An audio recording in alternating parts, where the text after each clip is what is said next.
आएगा जनता Pakistani family reaction. तो कैसे हैं आप सब? मेरा नाम वजाद है। तो यार पाकिस्तानी को जब भारत के made in India mobile phones दिखाए गए तो पाकिस्तानियों के पिछवाड़े से निकली चीखें। अच्छा हाँ। देखते हैं भाई, देखेंगे तो लगेगा भाई साहब भारत तो वाकई में मेड इन इंडिया की चीज में बहुत ज्यादा आगे जा रहा है और अपने मोबाइल इस तरह से बना रहा है जो मतलब दुनिया के साथ कम्पीट करते हैं। बिल्कुल। तो अब देखते काउंट ऑन करते स्टार्ट। देख लें, उनका माइक्रोमैक्स है, उनका अपना ब्रांड है, उन्होंने साथ उसमें एक मैक्स मोबाइल भी लॉन्च किया हुआ है, तो एक बहुत डिफरेंस है। उन्होंने अपनी मार्केट भी साथ साथ डेवलप की हुई है। हमारी इकोनॉमी भी इतनी ज़्यादा स्ट्रांग नहीं है कि हम इतना पैसा लगा सकें, लोगों को खाना नहीं मिल रहा प्रॉपर तरीके से, तो इस इंडस्ट्री पे कैसे इतने पैसे लगाएं।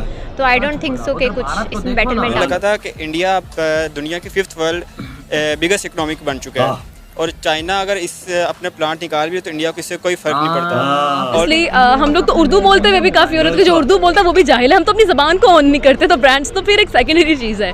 हम लोग अपनी नेशनैलिटी को ऑन नहीं करते, बाहर के मुल्कों में जाके शर्मा रहे होते हैं, हम इंडियन बता देते हैं अपने आप को, बट वी डोंट एक्सेप्ट कि हम पाकिस्तानी हैं। तो जब तक हम अपनी ज़ात को, अपनी आइडेंटिटी को ऑन नहीं करेंगे तब तक हम किसी ब्रांड को भी ऑन नहीं कर सकते। जय हिंद दोस्तों, भारतीय मार्केट से चाइनीज कंपनियों का दी एंड होने वाला है और बहुत ही जल्द आपको चाइना की फेमस मोबाइल कंपनियां अब भारत में नहीं दिखाई देंगी, क्योंकि बहुत ही जल्द इनकी जगह भारतीय स्मार्टफोन कंपनियां लेने वाली हैं। तो जब हम कपड़ों के लिए कोई आम ब्रांड पे नहीं जाते पाकिस्तानी, तो फोन तो बहुत दूर की बात है ना। मतलब अपने इकट्ठा कोई 50, 60, 70 हज़ार लाखों रुपया लगाना है, तो लोग कहेंगे कि जो चीज़ इंटरनेशनली मानी जा रही है, पसंद की जा रही है, जिसकी रेटिंग है, जिसकी ड्यूरेबिलिटी अच्छी है, तो हम डेफिनेटली सैमसंग के लिए जाएंगे, आईफोन के लिए जाएंगे। कोई भी पाकिस्तानी ब्रांड को करेगा ही नहीं। और वैसे भी जो पाकिस्तानी ब्रांड था मोबाइल का, आई डोंट नो कि मैं उसका नाम ले सकती हूँ या नहीं, पाकिस्तानी जो भी ब्रांड था वो इतना अच्छा परफॉर्म समहाउ नहीं कर सका, तो दैट इज़ वाई लोगों का इतना उस पर एतबार हुआ ही नहीं। हमारी इकोनॉमी भी इतनी ज़्यादा स्ट्रांग नहीं है कि हम इतना पैसा लगा सकें, लोगों को खाना नहीं मिल रहा प्रॉपर तरीके से, तो इस इंडस्ट्री पे कैसे इतने पैसे लगाएं। तो आई डोंट थिंक सो कि कुछ इसमें बेटरमेंट आ सकता। हम लोग तो उर्दू बोलते हुए भी काफ़ी औरत के जो उर्दू बोलता है वो भी जाहिल है। हम तो अपनी ज़बान को ऑन नहीं करते, तो ब्रांड्स तो फिर एक सेकेंडरी चीज़ है। हम लोग अपनी नेशनैलिटी को ऑन नहीं करते, बाहर के मुल्कों में जाके शर्मा रहे होते हैं, हम इंडियन बता देते हैं अपने आप को, बट वी डोंट एक्सेप्ट कि हम पाकिस्तानी हैं। तो जब तक हम अपनी ज़ात को, अपनी आइडेंटिटी को ऑन नहीं करेंगे तब तक हम किसी ब्रांड को भी ऑन नहीं कर सकते।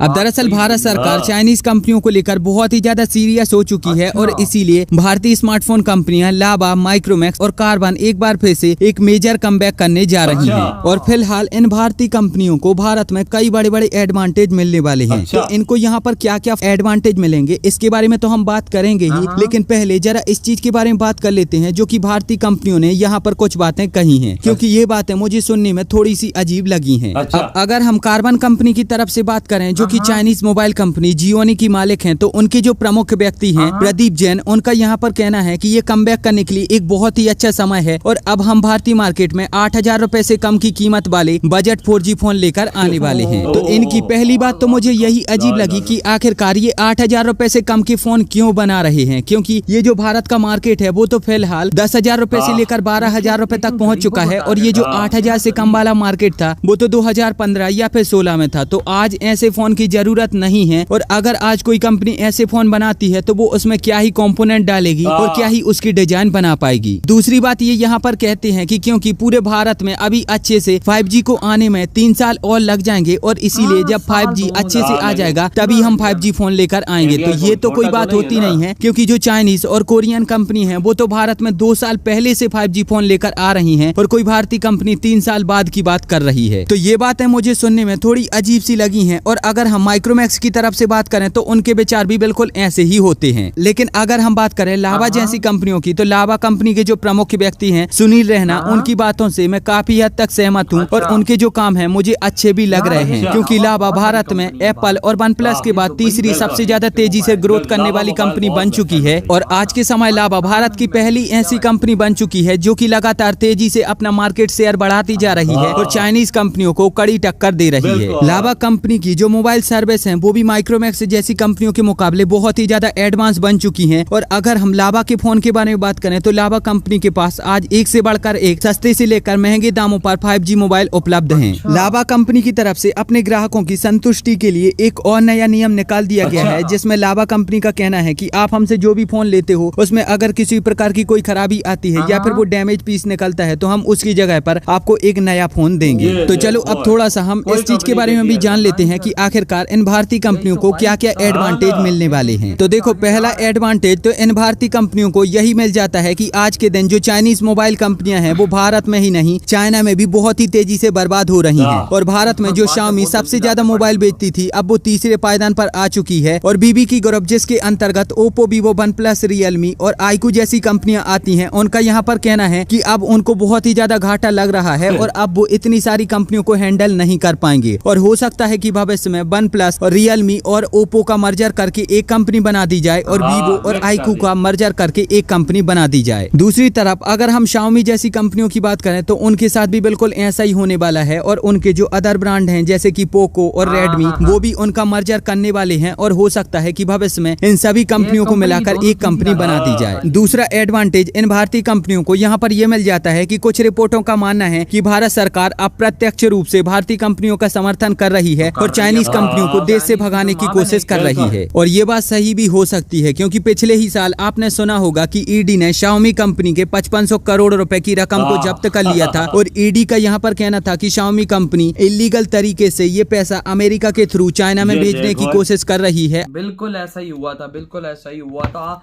यार। वाकई में लावा कंपनी की तो मैं खुद भाई तारीफ करता हूँ। मैंने टू बी ऑनेस्ट पाकिस्तान में उसका सेल फोन यूज़ किया हुआ है क्योंकि हमारा एक फैमिली मेम्बर था, वो गया हुआ था दुबई तो वहाँ से वो लाया था तो मैंने वो यूज़ किया हुआ था। वो बहुत अच्छा है, मतलब यूजेज के लिहाज से अच्छा फ़ोन था तब उस लिहाज से, क्योंकि भाई साहब एक मोबाइल होता है ना जो हर एक चीज़ ओके करता होता, तो भाई साहब लावा कंपनी को तो मैं भी मानता हूँ वो A1 है और वो भारतीय मार्केट के अंदर बहुत अच्छी जा रही है इस टाइम और चाइनीज मोबाइलों को एकदम बहुत बड़ी टक्कर दे रहा है। और यार देखो जो माइक्रोमैक्स है और वो जो दूसरी है क्या नाम Xiaomi नहीं दूसरी इंडियन जो थी पता नहीं का बड़ा मजे का नाम है यार, माइंड से निकल गया। वो कहते हैं कि भाई साहब हम 8000 से कम वाले मोबाइल लाएंगे। मतलब उनका जो टारगेट है ना वो सीधा सीधा टारगेट है उन लोगों को जो बिल्कुल सेलफोन बिल्कुल गरीब लोग जो गरीब बिल्कुल मिडिल क्लास से भी नीचे वाले उनको टारगेट किया जा रहा है ताकि वो भी इंटरनेट से कनेक्टेड रहे, हर चीज से कनेक्टेड रहे ताकि उनको सब कुछ पता रहे, वो आगे बढ़ सके, वो उनको टारगेट कर रहे हैं। और हम पाकिस्तानियों को देखो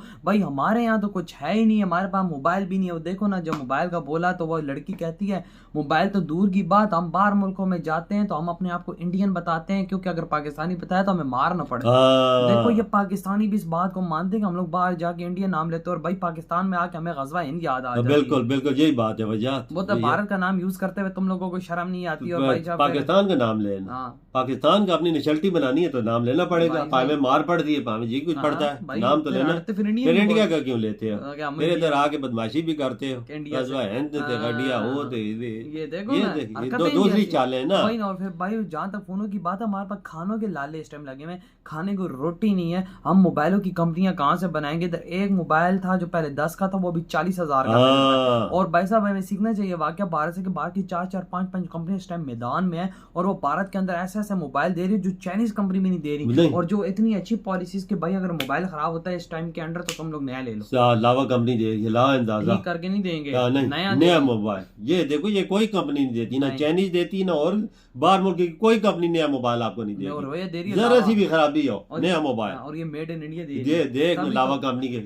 यार लावा बहुत फेमस कंपनी है पूरे इसके बाहर भी एक्सपोर्ट भी बहुत देशों में जा रहा है लावा। दुबई में जाता है, हाँ ना दुबई में और देशों में भी जाता है जितने अरब अमारात कंट्री है। माइक्रोमैक्स भी आगे आ रहा है और जो दूसरा एक और ब्रांड है इंडियन वो भी लावा कंपनी का एक और भी है, गरीब से लेके अमीर तक भी है टारगेट कर रहे हैं कि अपने सबको संभाला हो, अपने देश को भी संभाला और बाहर दूसरे देशों को। बिल्कुल भाई आप खुद अंदाजा लगा लो कि भाई आज पाकिस्तानी भी ये बात मानने को तैयार हो गए कि भाई भारत ने ध्यान दिया है इस चीज पे, तो भाई उन्होंने ध्यान दिया, उन्होंने पैसा हमारे पास एक कंपनी थी ना क्यू कंपनी वो 2 नंबर थी, चाइना की थी है तो वो 2 नंबरी का वो भी बंद हो गई, एक वही थी वही ना बंद हो गई। तो यार आप लोग बताओ आपकी क्या थॉट है? इधर वीडियो खत्म करते हैं।